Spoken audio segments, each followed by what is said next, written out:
আপনারা লক্ষ্য করে ইতিমধ্যে দেখেছেন যারা সচেতন মুসলমান, আগামী দিনে যারা বাংলাদেশে ক্ষমতা আসতে চায়, ওদের পালিয়ে যাওয়ার পরে নতুন করে যারা ক্ষমতা পেতে চায়, তাদের বক্তৃতার মাঝে ইসলামের বিদ্বেষ সুস্পষ্টভাবে প্রতিভাত হচ্ছে। যারা সামনের দিনে ক্ষমতা আসতে চায়, দেখবেন তারাও বলতেছে যে আমরা মৌলবাদীদের হাতে দেশ তুলে দেওয়ার জন্য অগাস্ট বিপ্লব করি নাই। দেখেন, আগের তারাও আমাদেরকে মৌলবাদী বলে গালি দিত, নতুন যারা ক্ষমতার স্বপ্ন দেখে তারাও মৌলবাদী বলে আমাদের আবার গালি দিচ্ছে। এর মাঝে কি প্রমাণ হয়? আল্লাহর কোরআনের বিরুদ্ধে সবগুলো ঐক্যবদ্ধ হয়ে যায়। আচ্ছা, কোরআনের পক্ষে থাকলে কি মৌলবাদী হয়? আর যদি হয় তাহলে এটাই তো ঠিক আছে। তাদের কাছে মৌলবাদী একটা গালির নাম। ডক্টর জাকির নায়েক, উনাকে প্রশ্ন করা হয়েছিল যে আপনাদেরকে যারা পাশ্চাত্য বিশ্বের আছে তারা ফান্ডামেন্টালিস্ট, মৌলবাদী বলে গালি দেয়, মৌলবাদী বলে, এ বিষয়ে আপনার মন্তব্য জানতে চাই। ডক্টর জাকির নায়েক তখন উত্তর দিয়েছিলেন, মৌলবাদ, ফান্ডামেন্টালিস্ট এই শব্দটা তো আসলে গালি না। মূল মানি, মৌল মানি মূল, বাদী মানি ওয়ালা, মৌলবাদী মানি হচ্ছে মূল ওয়ালা। তো আমরা তো ইসলামের মূলেই থাকতে চাই, আমরা তো মূলওয়ালা হতে চাই, আমরা তো আগাওয়ালা হতে চাই না। তবে আমরা যারা মূলে থাকতে চাই তারা আমাদেরকে পছন্দ করে না। আল্লামা সাইদি রহমতুল্লাহ আলাইহি ঠিক একই কথা বলেছিলেন একটি মাহফিলে চট্টগ্রামে ফেরেড ময়দানে। তোমরা আমাদেরকে বারবার মৌলবাদী বলে গালি দাও, দাও তোমরা গালি, তোমরা আগাবাদী হয়ে যাও। আজ থেকে আরো অনেক বছরের আগের বক্তব্য, তখন এদেশে মানুষের সংখ্যা ছিল 13 কোটির কম বেশি। আল্লামা সাইদি সেদিন বলেছিলেন, তার এই বলাটাই বাস্তব হয়েছে। তিনি সেদিন বলেছিলেন, আমাদেরকে বারবার মৌলবাদী বলে গালি দাও, তোমরা আগাবাদী হয়ে আগার দিকে ওঠো। 13 কোটি মানুষ যখন মূলে ধরে লড়া দেবে, তখন দাদার বাড়ি দিল্লিতে ফালাতে হবে। কিভাবে এটা সত্য হয়ে গেল? অগাস্ট বিপ্লবের পর ওরা দিল্লিতে পালাইতে হয়েছে, ঠিক না? প্রিয় ভাইরা, কোরআনের পক্ষে আসলে মৌলবাদী বলে গালি খেতে হয়। আপনাদের কাছে আমার প্রশ্ন, তারা আমাদেরকে গালি দেবে জঙ্গিবাদ, মৌলবাদ, আরো কত কিছু বলবে, তাই বলে কি কোরআন আল্লাহর জমিনে প্রতিষ্ঠিত হোক এই কাজ থেকে থেমে যাওয়া যাবে? দূরে সরা যাবে? আমার রাসূলের জীবনের লক্ষ্য দিনের বিজয়, কিন্তু মক্কার সংসদ আবু জেহেলরা রাসূলুল্লাহকে কোরআন নিয়ে ঢুকতে দেয় নাই। বরং তারা মক্কার সংসদ দারুন নাদওয়া, ওই দারুন নাদওয়াতে বসে তারা আইন বানাইছে, লা তাসমাউ লিহাদাল কুরআন, এই কোরআন তোমরা শুনতে যেও না, ওয়ালগাউ ফি লাআল্লাকুম তাগলিবুন, বরং যেখানে কোরআন পড়া হবে, বলা হবে, সেখানে গন্ডগোল লাগায়া দাও। পড়েন নাউজুবিল্লাহ। মক্কার সংসদ আইন পাশ করছে, লা তাসমাউ লিহাদাল কুরআন, এ কোরআন শুনতে যেও না। ওয়ালগাউ ফিহি, বরং কোরআনের মাজলিসে গন্ডগোল লাগাও। মনে হলো যেন আবু জেহেলদের বানানো আইন এবং কর্মের সাথে গত 15-16 বছর যারা দেশ চালাইছে তাদের সাথে হুবহু মিল পাওয়া যায়। এই দেশে কোরআনের অসংখ্য মাহফিল 144 জারি করা হয়েছে। কোরআনওয়ালা অসংখ্য বক্তাকে অ্যারেস্ট করা হয়েছে। আমাকেও অ্যারেস্ট করেছে 3 বার। আমাদের মুফতি আমির হামজা ভাইকে 3 বছরের কম বেশি সময় জেলে রেখেছে। আসলে অপরাধ কি? আল্লামা সাইদিকে যে 13 বছর রাখলো, আসলে অপরাধটা কি? অপরাধ শুধু একটা, আল্লাহর কোরআনের পক্ষে কথা বলা। সাইদি রহমতুল্লাহ আলাই যদি কোরআন কায়েমের কথা না বলে শুধু সুবহানাল্লাহ, আলহামদুলিল্লাহ জিকিরের ওয়াজ করত, নামাজ আর রোজার ফজিলত বলতো, পীর হইয়া মুরিদ বানাইতো, অ্যারেস্ট হতো না। বরং আল্লামা সাইদির মতো মুরিদ বাংলার কোন পীর সাহেব পেত না।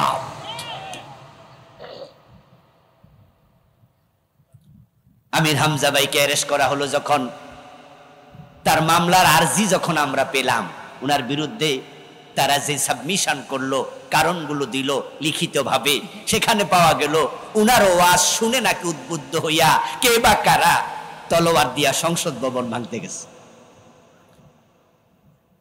পাগল কি গাছে ধরে? আচ্ছা, সংসদ ভবন কি তলোয়ার দিয়া ভাঙা যায়? কোন এক ফোলা ঘোড়ায় চড়ে সংসদের সামনে তলোয়ার হাতে নিয়ে গেছে, পুলিশ তাকে সেখানে অ্যারেস্ট করছে, করার পরে এর মোবাইলে নাকি আমির হামজার ওয়াজ পাইছে। আচ্ছা, আমির হামজা সাহেবের ওয়াজ মোবাইলে ফাইলে যদি অ্যারেস্ট হয় তাহলে তো বড় মুসিবতের কথা। ওই মানুষের মোবাইলের ভিতরে নায়ক নায়িকাদের সিনেমা নাটক আছে না নাই? তাহলে দেশে যত দর্শনের মামলা সবগুলোর আসামি তো সিনেমার নায়ক নায়িকারাও হওয়ার কথা, কারণ তাদের সিনেমা নাটকের মাঝে দর্শন উদ্বুদ্ধ করে এমন চিত্র আছে না নাই? তো ওদের কয়জনকে অ্যারেস্ট করেছো? আসলে সমস্যা হলো কোরআনের পক্ষে কথা বলা। গত 15টা বছরে যারাই হক কথা বলেছে তাদেরকে তারা জুলুম করেছে। আলিয়া বোঝে নাই, কৌমি বোঝে নাই, জামাত বোঝে নাই, হেফাজত বোঝে নাই, ইসলামের পক্ষে যারাই কথা বলেছে তাদের উপর জুলুম। মামুনুল হক সাহেবকে শেষ পর্যন্ত নিজের বউ দিয়া ধর্ষণের মামলা করে আসামি বানাইছে। আবু জাহেলরা বলছে কোরআন পড়া যাবে না, শোনা যাবে না, গন্ডগোল লাগাও। আমার রাসূল 13টা বছর মক্কায় চেষ্টা করলেন, তারা দারুন নাদওয়ায় ঢুকতে দেয় নাই। আর কোরআন যেখানে সংসদে ঢুকবে না ওখানে দিনের বিজয় হবে না, কারণ আল্লাহর কোরআনের যত আইন আছে এই আইনের মাঝে অনেকগুলা আইন সংসদের সাথে জড়িত।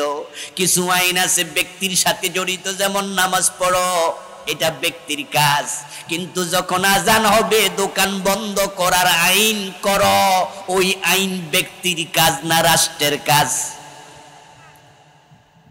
কোরআনে আছে রোজা রাখো, এটা ব্যক্তির কাজ, কিন্তু চুরি করলে চোর ধরে হাত কেটে দাও, এটাও আল্লাহর কোরআনে আছে না নাই? বলুন তো আওয়াজ করে, এটা ব্যক্তির কাজ না রাষ্ট্রের কাজ? কোরআনে আছে যাকাত দাও, এটা ব্যক্তির কাজ, ব্যক্তি যাকাত দেবে, কিন্তু কোরআনে আছে জেনা করলে 100 বেত লাগাও। হাদিসে আছে বিবাহিত হলে পাথর মারো, মদ পান করলে 80 বেত লাগাও। এই আইনগুলো ব্যক্তির কাজ না রাষ্ট্রের কাজ? তাহলে দিন বিজয়ের জন্য রাষ্ট্রে আইন বানানোর ঘরে সংসদে কোরআন পাঠানো দরকার আছে না নাই? আমার রাসূল মক্কায় 13টা বছর চেষ্টা করলেন, তিনি দারুন নাদওয়াতে কোরআন নিয়ে ঢুকতে পারলেন না। এবার তিনি হিজরত করে আল্লাহর ইঙ্গিতে রওনা দিলেন মদিনায়। নবীজি সাল্লাল্লাহু আলাইহি ওয়াসাল্লাম মদিনায় রওনা দিয়া মনে মনে ভাবেন, মদিনায় গিয়ে যদি দেখি মদিনার সংসদেও আরেক আবু জাহেল বসে আছে লাঠি নিয়া, আমাকে ঢুকতে দেবে না, তাহলে হিজরত করে লাভ কি? আমার রাসূল ভাবছেন হিজরত করতেছি, কিন্তু দিন বিজয়ের জন্য তো আইনের ঘরে কোরআন নিয়ে ঢুকতে হবে। যদি সেখানে পরিবেশ না পাই এই হিজরতের মাঝে কি লাভ আছে?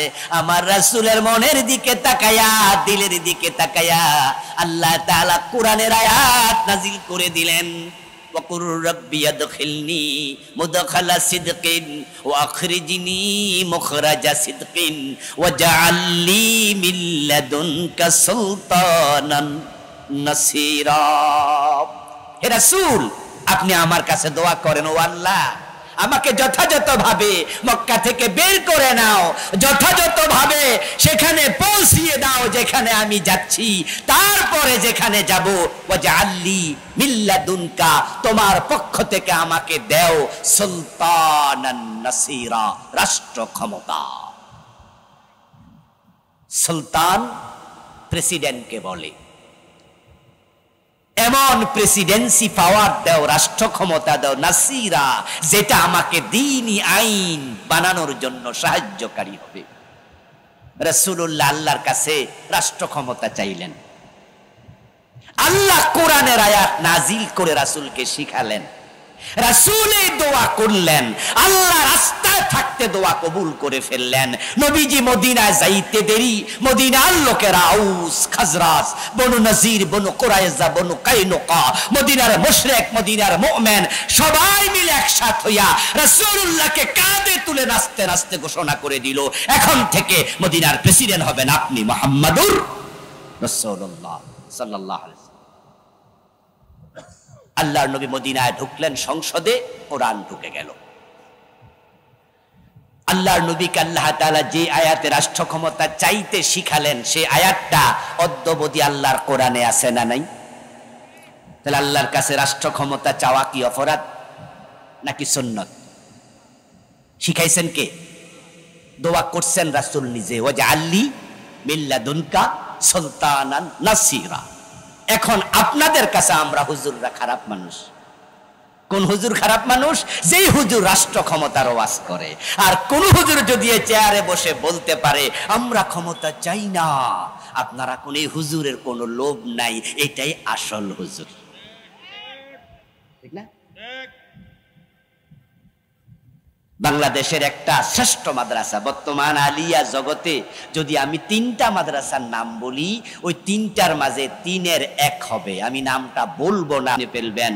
ওই মাদ্রাসার একটি ছাত্রদের বড় প্রোগ্রামিং মাদ্রাসার প্রিন্সিপাল সাহেব কিছুদিন আগে বলতেছেন, এই আমার মাদ্রাসার ছাত্ররা, আমরা কোনো রাজনীতি করি না, তোমরাও করিও না, আমাদের দুনিয়ার এই গদি দরকার নাই, আমাদের জান্নাত দরকার। ফোলাফান কয় সুবহানাল্লাহ। আমি শুনে কইলাম নাউজুবিল্লাহ পড়া দরকার ছিল, কারণ আল্লাহর কাছে রাষ্ট্র ক্ষমতা চেয়েছেন নবী মুহাম্মদ, ওই বেটা রাসূলের চেয়ে বড় মুত্তাকি হয় নাই।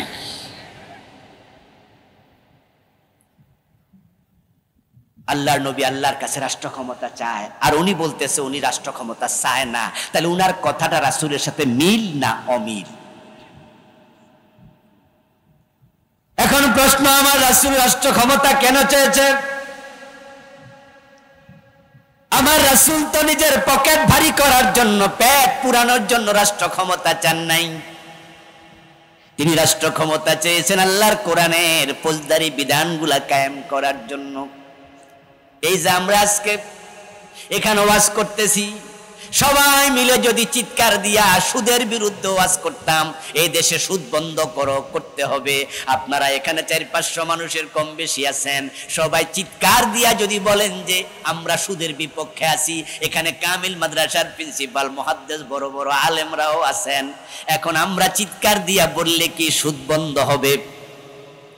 কিন্তু সংসদে 151 জন এমপি যদি সুদের বিরুদ্ধে একবার কথা বলে, তাহলে সুদ বন্ধ করতে 1 মিনিটও লাগবে না। ওখানে একবার হ্যাঁ বললে আইন হয়ে যায়, একবার না বললে আইন হয়ে যায়। আমরা এখানে যতই চিৎকার দিয়া বলি আজান হলে দোকান বন্ধ করতে হবে, বন্ধ হবে না, কিন্তু সংসদে যদি এই কথা আমাদের নেতারা একবার বলে আইন হবে, আজানের পর পর সবাই মসজিদে যেতে বাধ্য হবে। প্রিয় ভাইরা, মাদকের বিরুদ্ধে আমরা সবাই আছি, পুরা জাতি মাদক বিরোধী।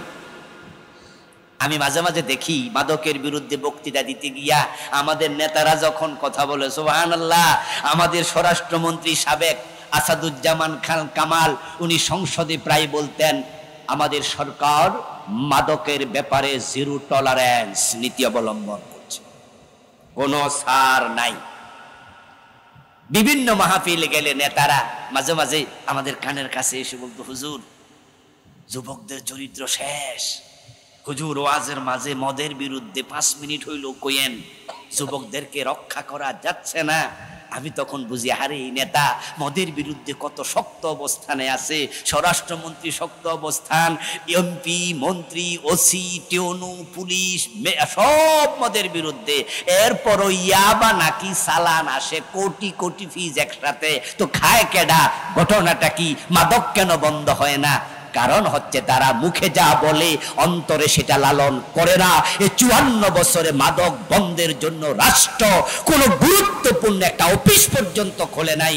একটা অফিস খুলেছে, এটার নাম দিছে মাদক নিয়ন্ত্রণ অধিদপ্তর, যেটা শাখা রাজশাহীতেও। যারা সচেতন আছেন তারা একটু জবাব দেন, আমরা কি মাদক নিয়ন্ত্রণ চাই না নির্মূল চাই? কিন্তু নির্মূলের কোনো অফিস আছে? খেয়াল করছেন? যারা মদের বিরুদ্ধে জিরো টলারেন্স, হেরাই অফিস বানাইছে নিয়ন্ত্রণ।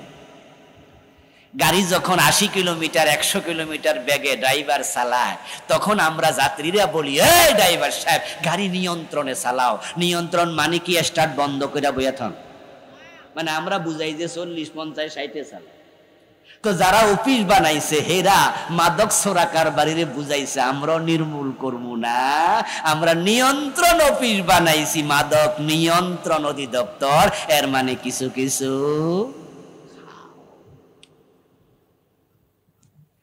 যারা 54 বছরে মাদক নির্মূলের একটা অফিস বানাতে পারলো না, তাদের দ্বারা মদ বন্ধ হবে না। প্রশ্ন হতে পারে কেন তারা নিয়ন্ত্রণ করে নির্মূল করে না? কারণ তারা hotel Sonargaon, hotel Sheraton, hotel Radisson, 5 star hotel গুলোতে মদের বার অনুমতি দিয়ে রেখেছে। গরিবের ছেলে মাদক পান করলে তাকে পুলিশ ধরে জেলে দিয়ে দেয়, থানার লকারে ঢুকিয়ে রাখে, কয়েক ঘা দিয়ে বিদায় দেয়।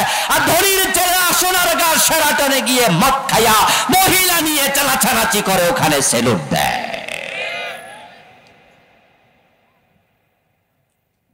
এক দেশে 2 রকম আইন দিয়ে কিয়ামত পর্যন্ত মাদক বন্ধ হবে না।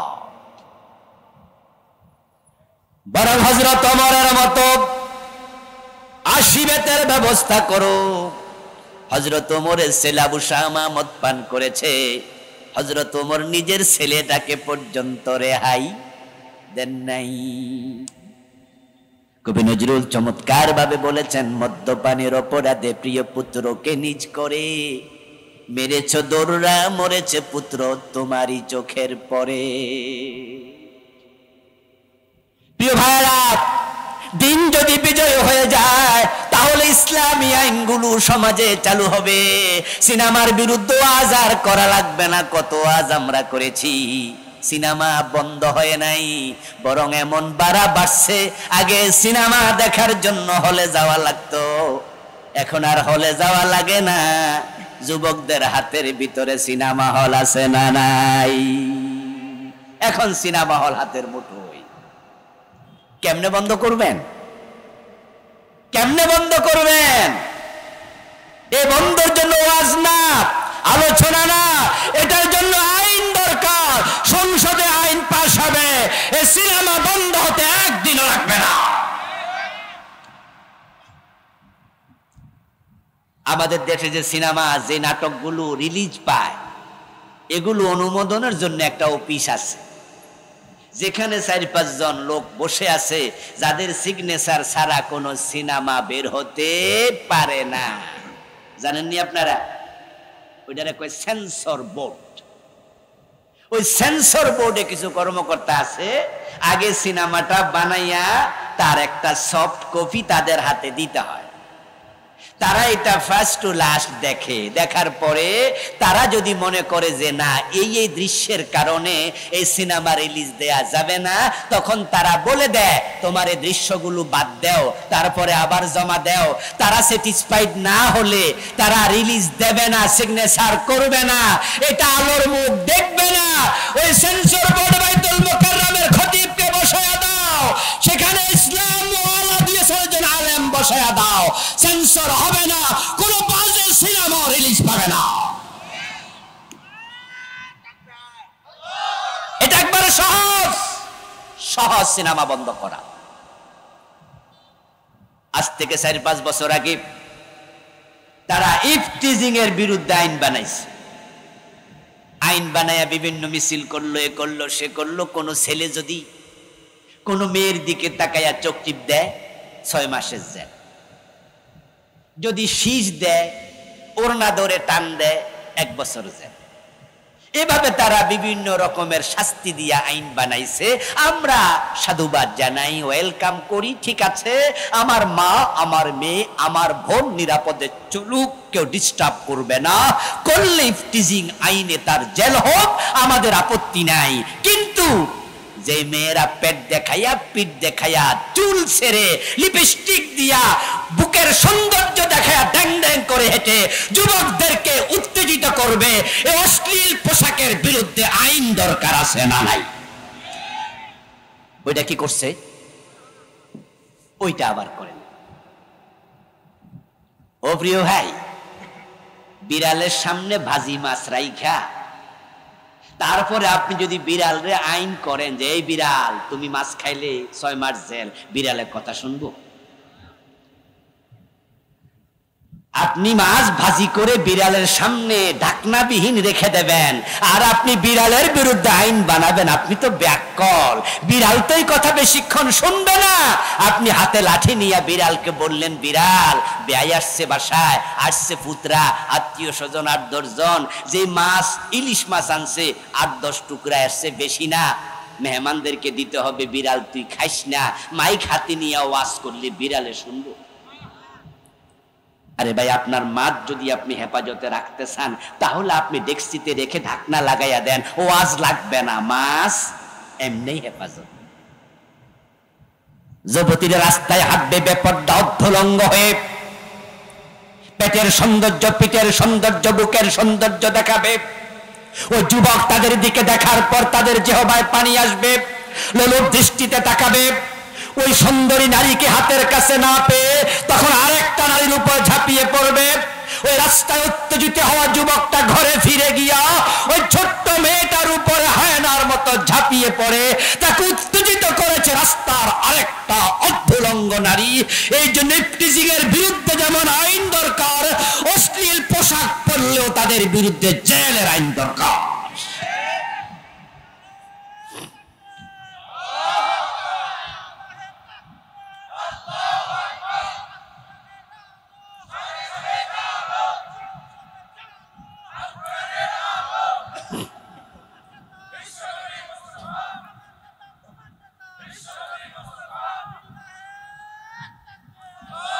আমার প্রিয় ভাইয়েরা, এখন এই আইন আমরা কাদের কাছে প্রত্যাশা করব?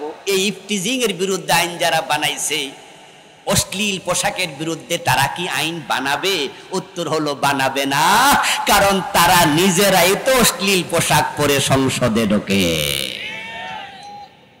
যেই সংসদে মমতাজের মতো মহিলা এমপি হয়, যেই সংসদে কবরীর মতো সিনেমার নায়িকা এমপি হয়, যে মমতাজ নিজে গান গায় ফাইটটা যায়, শুনেছেন না? কি অশ্লীল গান! সে তার গানে বলে, ঘুমেতে জায়গা নাকি হে দেখে, হে বন্ধুর কোলে রে, হে বন্ধুর কোলে, আমি বন্ধুর কোলে রে। শোনেন নাই? নিকৃষ্ট গান গায়িকা, সে বন্ধুর কোলে নিজেরে দেখে। যেই মহিলা নিজে ঘুম থেকে ওঠে নিজেকে পরের পর পুরুষের কোলে দেখে, বন্ধুর কোলে দেখে, ওই জাতীয় গায়িকা নায়িকা অশ্লীল মহিলারা যেই সংসদে এমপি হয়, ওই সংসদে অশ্লীল পোশাকের আইন কোনোদিন হবে না। এই জন্য ইসলামের পক্ষে যদি চাও আইন হোক, অন্যায়ের বিরুদ্ধে আইন হোক, মাদকের বিরুদ্ধে আইন হোক, কোরআনওয়ালাদেরকে এমপি বানাতে হবে,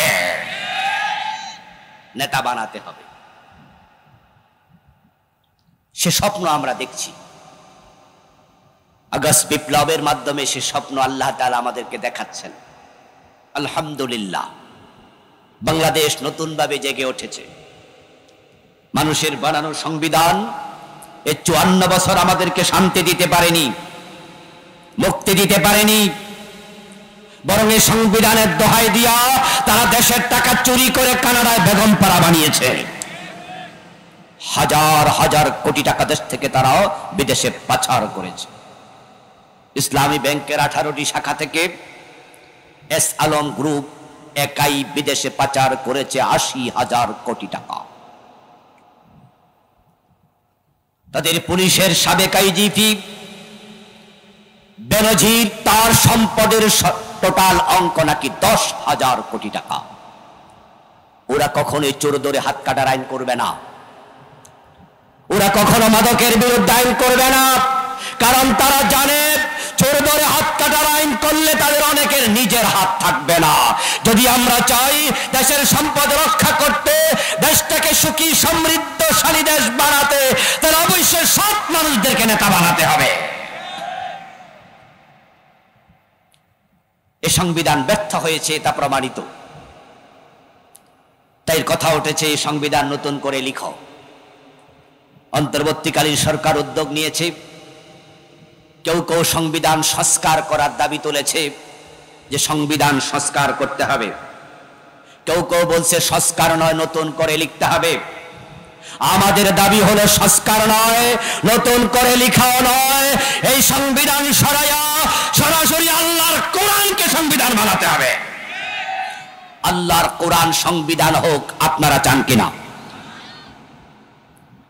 কোরআন সংবিধান হলে কোনো অসুবিধা আছে? কোন অসুবিধা আছে?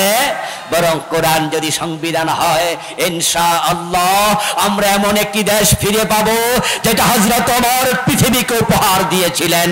এমন সুখী সমৃদ্ধশালী শান্তির বাংলাদেশ আমরা পাবো। হযরত ওমরের যুগের দিকে তাকায়া দেখো, জাহেলিয়াত দূর হয়েছে ওমরের যুগেই। অর্ধ দুনিয়ার সম্রাট ওমর গাছতলায় একা একা ঘুমাতেন, কোনো বডিগার্ডের প্রয়োজন হয় নাই। আসুন না বাংলাদেশে তার দিন, আল্লাহর জমিনে বিজয় করার জন্য আমরা কাজ করি। আমরা কোন দল এবং ব্যক্তির পক্ষে নই, আমরা আল্লাহর কোরআনের পক্ষে। কোরআন আছে যার কাছে, আমরা আছি তার সাথে। আল্লাহর কোরআন বাংলাদেশে প্রতিষ্ঠিত হোক, এই সিদ্ধান্ত নিয়ে যদি আমরা এগিয়ে যাই, হতে পারে ইনশাআল্লাহ আগামীর সংসদ কোরআনের সংসদ হবে। এজন্য আলেমদেরকে ঐক্যবদ্ধ হওয়ার উদাত্ত আহ্বান জানাচ্ছি। আলেমরা এক হলে জালেমরা লেজ তুলে পালাতে বাধ্য হবে। আগামীর সংসদ ভবনে আল্লাহর কোরআনকে পাঠানোর জন্য আমার সামনে যারা আছেন, আগামী নির্বাচনে কোরআনের পক্ষে কাজ করতে ভোট দিতে আপনারা রাজি আছেন না নাই? এজন্য খুঁজবেন কারা কোরআনের পক্ষের লোক। কোরআনের পক্ষে আপনার শত্রু, যার সাথে জমি নিয়ে গন্ডগোল, সেও যদি কোরআনের পক্ষে দাঁড়ায়, শত্রুতা ভুলে যান, কোরআনের পক্ষ লোকের পক্ষ নেন। আর আপনার কোরআনের বাহিরে যদি আপনার বাবা দাঁড়ায়, বাবার পক্ষ কাজ করা যাবে না। নবীজি সাল্লাল্লাহু আলাইহি ওয়াসাল্লাম কেন এসেছেন পৃথিবীতে তা আমরা অনেকেই জানি না। অথচ কোরআন মাজিদের 3টি আয়াতে, 3টি সূরাতে আল্লাহ নবীজিকে কেন পাঠাইছেন তিনি বলেছেন বারবার। সূরাতুস সাফ আয়াত নাম্বার 9, সূরাতুল ফাতহ আয়াত নাম্বার 28, সূরাতুত তাওবা আয়াত নাম্বার 33। 3টা সূরার ভিন্ন ভিন্ন 3টি আয়াতে নবীজিকে আল্লাহ কেন পাঠাইছেন আল্লাহ নিজেই বলেছেন। এখন রাসূলের জীবনের লক্ষ্য কি, কেন এসেছিলেন, এটা আমরা উম্মত হিসাবে না জানলে চলবে কেমনে? কারণ রাসূল তো হলেন আমাদের একমাত্র অনুকরণীয় আদর্শ। উনাকে অনুকরণ না করলে, অনুসরণ না করলে জান্নাত মিলবে না। আল্লাহ তাআলা আমাদের জান্নাতটাকে রাসূলের অনুকরণের সাথে এত শক্তভাবে সম্পৃক্ত করেছেন। রাসূলকে জীবনের বটম থেকে টপ, একেবারে রান্নাঘর থেকে সংসদ ভবন পর্যন্ত জীবনের সব জায়গায় অনুকরণ করতে হয়। তিনি যা বলেছেন আমরা তাই বলবো, তিনি যা করেছেন আমরা তাই করব, তিনি যখন করেছেন আমরা তখন করব, তিনি যেভাবে করেছেন সেভাবে করব। তাকে সামনে রেখে আল্লাহ তাআলা বলছেন, লাকাদ কানা লাকুম ফি রাসূলিল্লাহি উসওয়াতুন হাসানাহ। ও দুনিয়ার মানুষ, তোমাদের জন্য রাসূলের জীবন আমি রেখেছি আদর্শ, উত্তম নমুনা। তার মতো জীবন সাজাও, তার মতো করে চলো। তার জীবনের লক্ষ্য যেটা, উম্মতের জীবনের লক্ষ্য হবে হুবহু সেটা। উনার জীবনের লক্ষ্যটা কি, এটা না জানার কারণে আমাদের লক্ষ্যের কোনো সংখ্যা নাই নির্ধারিত। এক একজনের লক্ষ্য একটা। যারা পীর সাহেব হুজুর, তাদের লক্ষ্য একরকম, আমরা যারা বক্তা আমাদের লক্ষ্য আরেক রকম। যারা মসজিদের ইমাম তাদের ইসলাম তারাও মানে, তাদের লক্ষ্য আরেক রকম। যারা মাদ্রাসার প্রিন্সিপাল মুহাদ্দিস তাদের লক্ষ্য আরেক রকম। পীর সাহেব যে স্টাইলে মানুষের ইসলামের দিকে ডাকে, মাদ্রাসার প্রিন্সিপাল যেভাবে ডাকলো, পীর সাহেব কিন্তু সেই তরিকায় ডাকে না। আবার পীর সাহেব যে স্টাইলে ডাকে, আমি কিন্তু সেই স্টাইলে ডাকি না। আমরা এক একজন এক একটা। পীর সাহেবের লক্ষ্য মুরিদ বাড়াইতে হবে, খানকা টিকাইতে হবে।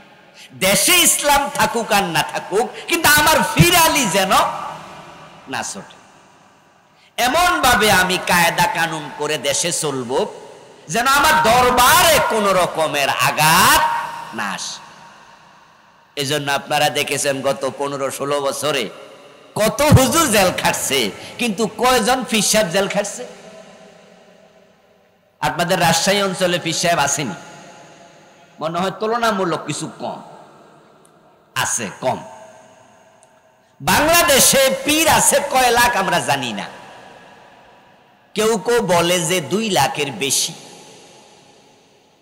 আমার কাছে তাই মনে হয়, বাংলাদেশে যে পরিমাণ পীর সাহেব আছে পৃথিবীর অনেক দেশে ওই পরিমাণ মানুষও নাই।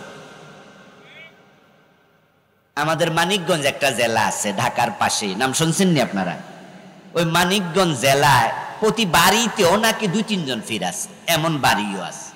ঘরে ঘরে পীর, পুরুষের সাথে মহিলা পীরও আছে। ব্রাহ্মণবাড়ি এবং চট্টগ্রামে প্রতি গ্রামে 1-2 জন পীর সাহেব পাওয়া যাবে। এখন এই 2 লক্ষ পীরের মাঝে গত 15 বছর 16 বছরে কয়জন পীর জেল খাটছে? আপনি 10 জন পীরের নাম বলতে পারবেন না। এই দেশে মসজিদ আছে 3.5 লাখের বেশি। 3.5 লাখ মসজিদের মাঝে কয় হাজার খতিব জেল খাটছে? 200, 500, 1000, 2000 হইতে পারে। বাকি 3.25 লাখ তারও বেশি খতিব জেল খাটে নাই।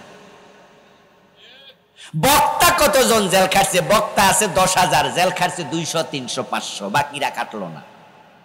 অথচ গত 15 বছরে যেই পরিমাণ জুলুম হয়েছে, এই 54 বছরে এই পরিমাণ জুলুম হয় নাই। গত 15 বছরে সবচেয়ে বেশি মাজলুম ছিল ইসলামওয়ালারা।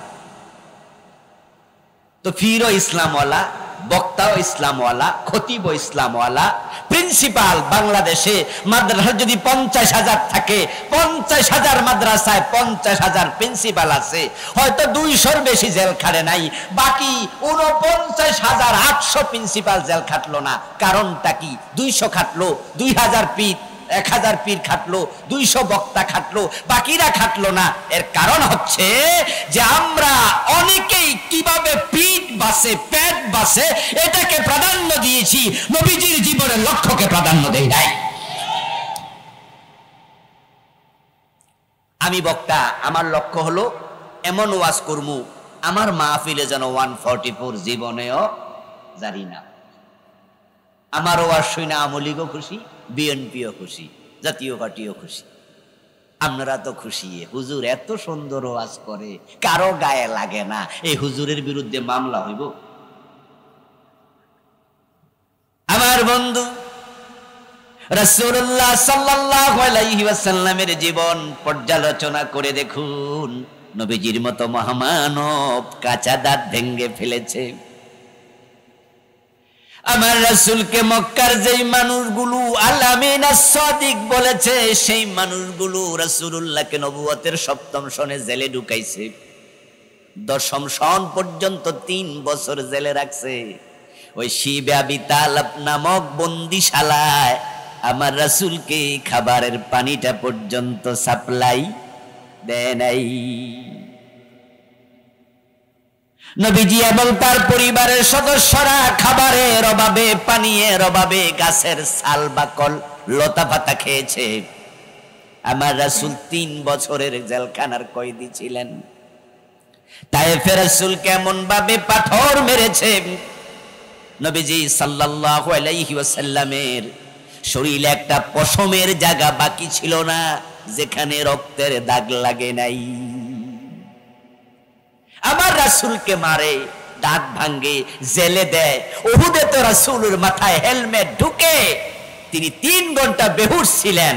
আমার রাসূলের জীবনী আমরা দেখি মাইরে ভরা, জুলমে ভরা, কিন্তু আমরা ইসলামওয়ালা যারা আছি, আমি তাদের কথা বলছি, অনেকে একটা মামলা গত 15 বছরে খায় নাই। কারণ তাদের কর্মসূচির সাথে রাসূলের কর্মসূচির মিল নাই। নবীজি সাল্লাল্লাহু আলাইহি ওয়াসাল্লামের জীবনের লক্ষ্য কি, এটা উম্মত জানলো না, অনেকেই মানলো না। না জানা না মানার রেজাল্ট হচ্ছে 90% কি 92% মুসলমানের বাংলাদেশ। এখানে টুপিওয়ালা আছে, দাড়িওয়ালা আছে, পাঞ্জাবিওয়ালা আছে, মসজিদ আছে, তাবলীগের বিশ্ব ইজতেমা আছে, হাজার হাজার মাহফিলে শ্রোতা আছে, বক্তা আছে, কিন্তু বাংলার জমিনে কোনো অফিস আদালতে ইসলাম নাই। রাসূলের জীবনের লক্ষ্য না বুঝার কারণেই সংসদ ভবন ইসলাম দিয়ে চলে না, গণভবন চলে নাই, বঙ্গভবন চলে না, সচিবালয় চলে না, ইসলাম দিয়ে কোনো মন্ত্রণালয় চলে না, ইসলাম দিয়ে কেউ অফিস, ডিসি অফিস চলে না, ইসলাম দিয়ে নিম্ন আদালত, উচ্চ আদালত চলে না, হাইকোর্ট, সুপ্রিম কোর্ট চলে না, ইসলাম দিয়ে সমাজনীতি, অর্থনীতি, রাজনীতি, স্বরাষ্ট্রনীতি, পররাষ্ট্রনীতি কিচ্ছু চলে না। এই দেশে মুসলমান আছে কিন্তু ইসলাম নাই। কারণ রাসূলের জীবনের লক্ষ্য উম্মত বুঝে নাই। অথচ রাসূল যদি আপনার মডেল হয়, আদর্শ হয়, তাহলে রাসূলের সাথে আপনার জীবনের লক্ষ্য, জীবনের কর্ম মিলতেই হবে। আমার প্রিয় ভাইয়েরা, রাসূলের সাথে যদি জীবন না মিলে, তাহলে আপনি নিজেকে উম্মত দাবি করবেন, কিন্তু আপনি জান্নাতি উম্মত নন। নবীজি সাল্লাল্লাহু আলাইহি ওয়াসাল্লাম 1450 বছর আগে বলেছেন, কুল্লু উম্মতি ইয়াদখুলুনাল জান্নাতা ইল্লা মান আবা। উম্মত দাবি করলে জান্নাত নয়, আমার উম্মত অনেকেই দাবি করবে, তবে তারা জান্নাতি হবে না। উম্মত হবে 73 দল, জান্নাতি হবে মাত্র 1 দল। তাফতারিকু উম্মতি আলা 73 মিল্লাহ কুল্লুহুম ফিন্নার ইল্লা ওয়াহিদা। আরে উম্মতের তো অভাব নাই। যারা আটরশি তারাও কামরা নবী মুহাম্মদের উম্মত, যারা দেওয়ানবাগী হেরাও কামরা রাসূলের উম্মত, যারা সুরেশ্বরী তারাও উম্মত, যারা গাঁজা টানে মদ খায় তাদের মাঝে অসংখ্য লোক বলে আমরা নবী মুহাম্মদের উম্মত। সবাই তো উম্মত দাবি করে। যারা শিয়া তারাও বলে আমরা নবী মুহাম্মদেরই উম্মত। কারা? বাংলাদেশে তো আমরা সবই উম্মত। নবীজি বলছেন আমার উম্মত দাবি করলে জান্নাত না, তবে হ্যাঁ প্রকৃত উম্মত জান্নাতি হবে। কুল্লু উম্মতি ইয়াদখুলুনাল জান্নাহ, আমার সব উম্মত জান্নাতি, ইল্লা মান আবা, তবে অস্বীকারী উম্মত জান্নাত পাবে না। কিলা মান আবা ইয়া রাসূলুল্লাহ? কোন একজন সাহাবী প্রশ্ন করলেন, হে আল্লাহর নবী, অস্বীকারী উম্মত কে? রাসূলুল্লাহ জবাব দেন, মান আতাআনি দাখালাল জান্নাহ ওয়া মান আসানি ফাকাদ আবা। যে উম্মত হওয়ার পর আমি নবী মুহাম্মদকে অনুসরণ করেছে সেই জান্নাতি, আর যে আমাকে অনুসরণ করে নাই তার কপালে জান্নাত নাই। জান্নাতে যাওয়ার জন্য রাসূলকে অনুসরণ করা। প্রিয় ভাইরা, নবীজি বলছেন, মান আহাব্বা সুন্নতি ফাকাদ আহাব্বানি ওয়া মান আহাব্বানি কানা মাই ফিল জান্নাহ। যারা আমার সুন্নাহকে ভালোবাসে তারা আমি নবীকে ভালোবাসে। যারা আমি নবীকে সুন্নাহ অনুসরণের মাধ্যমে ভালোবাসার প্রমাণ দেবে তারাই শুধু আমার সাথে জান্নাতে যাবে। আমার সামনে যারা আছেন আপনাদের কাছে আমি একটু জানবো, দয়া করে উত্তর দিয়েন, আমরা সবাই কি জান্নাতে যেতে চাই? একটু জোরে বলেন না, জান্নাতে যেতে চান? ভাই, জান্নাতে যেতে চাইলে কি জান্নাত পাওয়া যায়? চাইলে পাওয়া যাবে না। রাসূল বলছে যে আমার অনুসরণ করবে শুধু সেই জান্নাতি। যদি চাইলে জান্নাতে যাওয়া যেত তাহলে কত হিন্দুও জান্নাতে চলে যেত।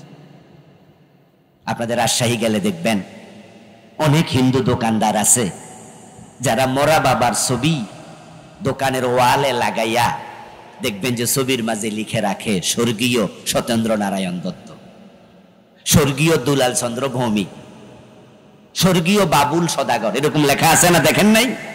স্বর্গীয় মানে কি? স্বর্গীয় মানি সে স্বর্গে যাইব না গেছে গা, আমরা জামু আর হেমিয়া গেছে গা, অতীতকালের শব্দ স্বর্গীয়। ওই দোকানদারে নিজের বাবারে স্বর্গে পাঠাইয়া তারপরে দোকানদারি করতেছে।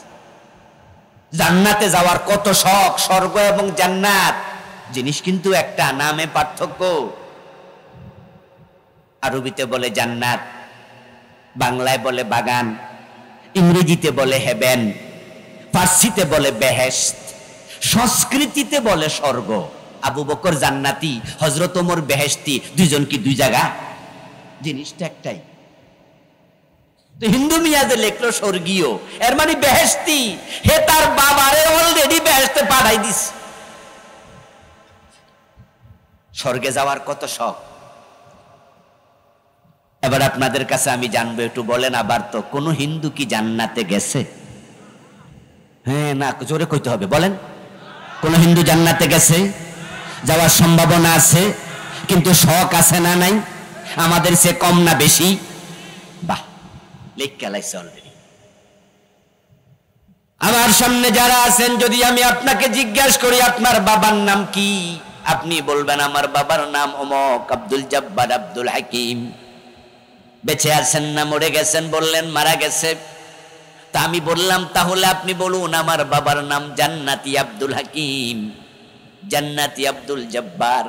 আপনি আমার সাথে দুই মত করবেন, বলবেন হুজুর এটা আমি কেমনে বলি? আমি বলবো কেন? আপনার বাবা জান্নাতে যাক আপনি চান না? বলবেন হ্যাঁ। তো তাহলে বলতে আপত্তি কোথায়? আপনি জবাব দেবেন উনি জান্নাতি, এটা তো আমি নিশ্চিত না, বলি কেমনে? আশা করি যাবে, দোয়াও করি। কিন্তু হিন্দু মিয়া লেখা লাইছে স্বর্গীয়, তাহলে জান্নাতের ব্যাপারে শখ আমাদের সে তার কম না বেশি? এই দেশে অসংখ্য লোক পাবে 5 ওয়াক্ত নামাজ পড়ে না, কিন্তু জান্নাতের স্বপ্ন দেখে, শখের অভাব নাই, জুমা পর্যন্ত পড়ে না। আপনি জিজ্ঞাসা করবেন হয়তো, কিরে ভাই জুমার নামাজও পড়ো না, বেহেশতে যাইবা না? দেখবেন তখন বলবে কি যে বলেন হুজুর, বেহেশতে যাবো না মানি ওইটা তো নিশ্চিত কইরা রাখছি অনেক আগেই। আপনি হয়তো অবাক হয়ে প্রশ্ন করবেন কেমনি কি? তখন দোতরা কাঁধে নিয়ে গানে গানে শোনাবে, আছেন আমার মুক্তার, আছেন আমার ব্যারিস্টার, শেষ বিচারের হাইকোর্টেতে তিনি আমায় করবেন পার, আমি পাপী তিনি জামিনদার, টুনটুনা টুনটুন। এই জাতীয় গান বাংলাদেশে আছে, গাওয়ার লোক আছে। দেখেন দর্শন কি, চিন্তা কি, তার মুক্তার আছে, তার ব্যারিস্টার আছে। হাসরের ময়দানে আল্লাহ যেদিন বিচারক হবেন, তার উকিল মুক্তার ব্যারিস্টার যাইয়া তারে পার করে দেবে, ছুটাইয়া দেবে। তার জন্য টেনশন নাই, হে জান্নাতে যাবে, নামাজ লাগে না। এই জন্য আল্লাহকে সেজদা দেয়া বন্ধ করে ভণ্ড পীরের পায়ে সেজদা দেয় এমন লোক আছে না নাই? উদ্দেশ্য পীর সাহেব খুশি হইলে জান্নাত পেয়ে যাবে। আমার প্রিয় ভাই, আল্লাহর জান্নাত পাওয়ার জন্য শর্ত হলো রাসূলকে অনুসরণ করো। কুল ইন কুনতুম তুহিব্বুনাল্লাহ ফাত্তাবিউনি ইউহিব্বুকুমুল্লাহ। হে নবী আপনি বলুন, তোমরা যদি আল্লাহকে ভালোবাসতে চাও, আল্লাহর ভালোবাসা পেতে চাও, তাহলে ফাত্তাবিউনি, আমি নবীকে অনুসরণ করো, রাসূলকে মানো। এখন রাসূলকে মানবেন কি? রাসূল দুনিয়ায় কেন আসছে এইটাই তো শিখলেন না অনেকে। আমি যে 3টা সূরার কথা বললাম, সূরা সফ, সূরা ফাত, সূরা তাওবা 9, 28, 33, এই 3টা আয়াতের কথা বললাম, যে 3 আয়াতে আল্লাহ নবীকে কেন পাঠাইছে আল্লাহ বলেছে। আপনি নিজেকে প্রশ্ন করুন তো, এই 3 আয়াতের মেসেজ আপনি জানেন কি? উত্তর যদি হয় যে আমি তো আসলে জানি না এই 3 আয়াতে কি আছে, তাহলে তো আপনার সাথে নবীজির জীবনের লক্ষ পক্ষেরই মিল নাই। রাসূল যাচ্ছে একদিকে আর আপনি যাচ্ছেন আরেক দিকে, লক্ষ্যই তো ভিন্ন। নবীজি হচ্ছেন আমাদের জন্য ট্রেন গাড়ির ইঞ্জিনের মতো। ট্রেনের ইঞ্জিন থাকে সামনে, বগি থাকে কয় না কথা কয়, বগি থাকে কই? পিছনে। আচ্ছা আপনারা বলুন তো, যদি ইঞ্জিনের সাথে বগিকে অ্যাটাচ করে না দেয় তাহলে কি ইঞ্জিনের সাথে বগি চলে? প্রিয় ভাইয়েরা, যদি ইঞ্জিনের সাথে বগিকে অ্যাটাচ করে দেয়া যায় তাহলে ইঞ্জিন বগিকে টেনে টেনে নিয়ে যাবে। ইঞ্জিন যাবে যেখানে, বগি পৌঁছবে সেখানে। এখন রাসূলুল্লাহ যাচ্ছেন একদিকে, উনার লক্ষ্য হলো এটা। আপনি আর আমি সেটাকে লক্ষ্য বানাই নাই, আমরা যাচ্ছি আর একদিকে। তাহলে রাসূলের সাথে জান্নাত পাওয়ার সম্ভাবনা নাই। নবীজির সাথে জান্নাত পেতে হলে রাসূলের জীবনের লক্ষ্যের সাথে আমাদের জীবনের লক্ষ্য মিলাতেই হবে। আমি কিন্তু ভূমিকাতে আছি এখন। রাসূল কেন এসেছেন আমি গুরুত্বটা বুঝাচ্ছি, যে লক্ষ্য মিলাতে হবে। লক্ষ্য কি এখনো বলি নাই। রাসূল হলেন ইমাম, আমরা তার মুক্তাদি। আচ্ছা, ইমাম যাহা করে মুক্তাদি সেটা করা কি নফল না ফরজ? ফরজ। ইমাম যদি সামিয়াল্লাহু লিমান হামিদা বলে দাঁড়ায়া যায় তাহলে আপনি রুকুতে থাকার কোনো অধিকার আপনার আর নাই। মাসালা বুঝেন? যদি আপনি সুবহান রাব্বিয়াল আযীম 3 বারের জায়গায় আপনি একবার পড়ছেন, এই অবস্থায় ইমাম সাহেব সামিয়াল্লাহু লিমান হামিদা বলে দাঁড়ায়া গেছে, আপনার জন্য দ্বিতীয়বার সুবহান রাব্বিয়াল আযীম পড়ার অনুমতি আর নাই, যে আপনি তাকে অনুসরণ করে দাঁড়ায়া যান। কারণ রুকুর তাসবিহ পড়া সুন্নাত আর ইমামের অনুসরণ করা ফরজ। আপনি আত্তাহিয়াতু পড়তে বসছেন, কিছু ইমাম আছে আত্তাহিয়াতু পড়ার গতি এত বেশি হেরার লগে কুলান যায় না। তা আপনি আত্তাহিয়াতু পড়া শেষ করে দুরূদ শরীফ পড়বেন, তারপরে আবার দোয়ায়ে মাসুরা পড়বেন, কিন্তু ইমাম সাহেবের সাথে কুলাইতে পারতেছেন না। উনি এত টানে পড়ছে, আপনি দুরূদ শরীফ মাত্র শুরু করছেন, উনি সালাম ফিরাইয়া দিছে। এখন সালাম যখন ইমাম ফিরাইছে, মাসালা হলো তোমার দুরূদ পড়ার কোনো প্রয়োজন আর নাই। কারণ দুরূদ পড়া সুন্নাহ, দোয়ায়ে মাসুরা মুস্তাহাব, আর ইমামের অনুসরণ করা ফরজ। গুরুত্ব কি মুস্তাহাব আর সুন্নতের বেশি না ফরজের বেশি? ইমাম যাহা করে মুক্তাদি তাহা করিবে। এখন আমাদের ইমাম, আমাদের নেতাকে মুহাম্মাদুর রাসূলুল্লাহ সাল্লাল্লাহু আলাইহি ওয়াসাল্লাম, তার জীবনের লক্ষ্য কি সেটাই বুঝলেন না তো জান্নাত খোঁজেন কেমনে? আরে এই দেশে নাকি 92% মুসলমান। আমি কই এগুলো ফাও কথা, এগুলো কাজীর গরুর মতো, কেতাবে আছে গোয়ালে নাই। বাস্তব মুসলমান যদি এই দেশে 51% থাকতো তাহলে অনেক আগে আল্লাহর কোরআন দিয়ে বাংলাদেশ চালিত হতো, পরিচালিত হতো। কত আগে সংবিধান হতো কোরআন, যদি 51% মুসলিম থাকতো। এগুলো ভোটার লিস্টিতে আছে। এই যে আমার হাতে এখানে কাগজ আছে, আমি যদি এখানে লিখি কলম নিয়া পোয়াকার পা নরসিকান্নি, উচ্চারণ কি হবে? এতগুলো মানুষ জবাব না দিলে তো মজা লাগে না ভাই, কথা বলে। জবাব কি হবে? কাগজটা ভিজবে।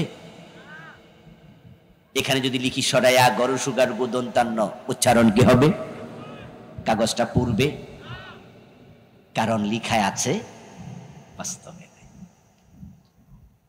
যদি বাস্তব পানি হতো কাগজ ভিজে যেত, যদি বাস্তব আগুন হতো কাগজটা পুড়ে যেত। 92% মুসলমান কাগজ কলমে আছে, বাস্তবে নাই। বাস্তবে 51% মুসলমান থাকতো, অনেক আগে কোরআনের রাজ কায়েম হয়ে যেত।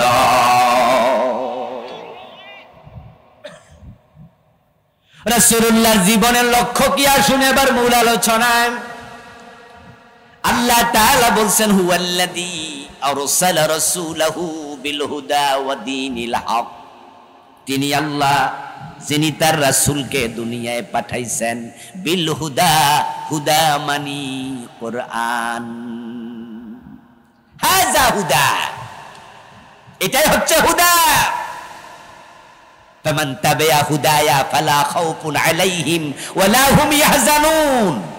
ফামান ইত্তাবা হুদায়া ফালা ইয়াদিল্লু ওয়ালা ইয়াশকা হুদাল লিন-নাস হুদাল লিল মুত্তাকিন। পৃথিবীতে হেদায়েতকারী কিতাব আছে শুধু একটা, সেটার নাম কোরআন।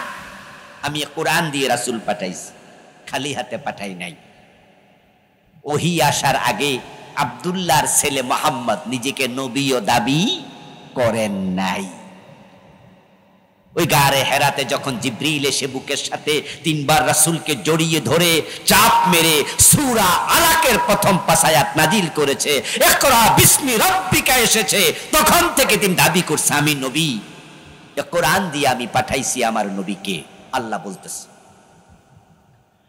ওয়াদিনিল হক, এবং তাকে পাঠিয়েছি আমি সত্য দিন দিয়া। সত্য দিনের নাম হলো ইসলাম।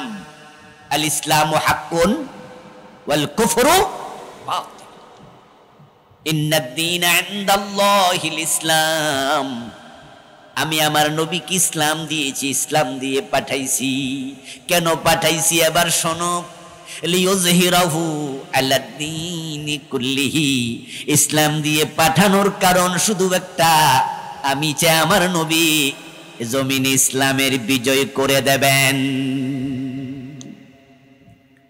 আমি কোরআন পাঠাইছি, ইসলাম পাঠাইছি কোরআনের বিজয়ের জন্য, ইসলামের বিজয়ের জন্য। রাসূলুল্লাহর জীবনের লক্ষ্য ইসলামের বিজয়। পীর সাহেবের জীবনের লক্ষ্য খানকা নয়, বক্তার জীবনের লক্ষ্য মাহফিলের স্টেজ নয়, খতিবের জীবনের লক্ষ্য মসজিদের মিম্বার নয়, মাদ্রাসার প্রিন্সিপাল মুহাদ্দিসের জীবনের লক্ষ্য মাদ্রাসার চেয়ার না। সবার জীবনের লক্ষ্য হবে দ্বীনের বিজয়। এটা যেদিন হবে সেদিন দ্বীনের বিজয় কোনো জালেম ঠেকাতে পারবে না।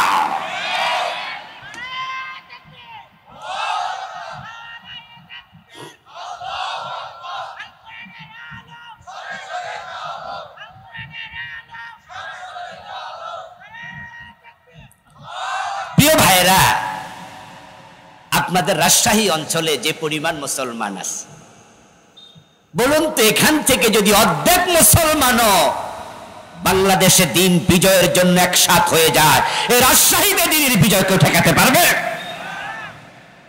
রাজশাহী তো কেউ পারবে না যদি অর্ধেক মুসলমান একমত হয়ে যায়। কিন্তু আমার সামনে যে সমস্ত মুসলমানরা আছেন বসে আজকের মাহফিলে, সবাই তো জান্নাতে যাওয়ার স্বপ্ন দেখছেন। আচ্ছা, বাংলাদেশে ইসলামের বিজয়ের জন্য আপনি কতটুকু ভূমিকা রেখেছেন? যদি আমরা মুসলমানেরা এই দেশে ইসলাম বিজয়ের জন্য ভূমিকা রাখতাম, তাহলে ডক্টর কামালের সংবিধান দিয়ে বাংলাদেশ চলার কথা নয়। আপনাদের কাছে আমার একটু জিজ্ঞাসা, দয়া করে উত্তর দিয়েন যারা জানেন। এই 54 বছরের বাংলাদেশ, এখানে ইসলাম কি বিজয়ী না পরাজিত? সবাই বলেন না, বিজয়ী না পরাজিত? যদি এত মুসলমান থাকার পরও ইসলাম পরাজিত থাকে, তাহলে বোঝা গেল রাসূলুল্লাহর জীবনের লক্ষ্যের সাথে আমরা ব্যর্থ হয়েছি লক্ষ্য মিলাতে। নবীজি বলছেন আল ইসলামু ইয়ালু ওয়ালা ইউলা আলাই, ইসলাম বিজয়ী হতে এসেছে, পরাজিত হতে নয়। প্রশ্ন হতে পারে বাংলাদেশে ইসলাম বিজয়ী নয় কেন? উত্তর হলো রাসূলুল্লাহ সাল্লাল্লাহু আলাইহি ওয়াসাল্লামের জীবনের দর্শন দেখেন, ওনার কর্মসূচি দেখেন, আমাদের সাথে অমিল। যেমন নবীজি মক্কায় ছিলেন 13 বছর, মক্কায় 13 বছর থেকেও তিনি সেখানে ইসলাম বিজয়ী করতে পারেন নাই। আপনারা জানেন তো ইসলাম কি মক্কায় বিজয়ী হয়েছে না মদিনায়? অথচ রাসূলুল্লাহ নবুয়তের জীবন 23, মক্কায় ছিল 13, মদিনায় ছিল 10। রাসূলের জন্মস্থান কোথায়? আবু বকর, ওমর, ওসমান, আলী 4 খলিফার জন্মস্থান কোথায়? মক্কায় 4 খলিফার জন্মস্থান। আশারা আল মুবাশশারা 10 জনের জন্মস্থান, রাসূলের নিজের জন্মস্থান। রাসূল সময় মক্কায় দিলেন 3 বছর বেশি, 23 বছরের মাঝে 13 বছরই মক্কা। কোরআনের টোটাল সূরা সংখ্যা 114, তার মাঝে মক্কায় নাজিল হয়েছে 86টা, মদিনায় মাত্র 28টা। মক্কায় সূরাও আসছে বেশি, মক্কায় রাসূলের সময়ও ছিল বেশি। জান্নাতি সাহাবী যারা আশারা মুবাশশারা 4 খলিফা, তাদের জন্মস্থান মক্কা, কিন্তু দিন বিজয় হলো মদিনায়। কারণ কি? সে কারণ বাংলাদেশের সাথে মিলে যায়। কারণ হলো মক্কার সংসদে আবু জেহেলেরা রাসূলকে কোরআন নিয়ে ঢুকতে দেয় নাই। বাংলার নব্য আবু জেহেল গুলো আমাদেরকে কোরআন নিয়ে আমাদের সংসদে ঢুকতে দিচ্ছে না।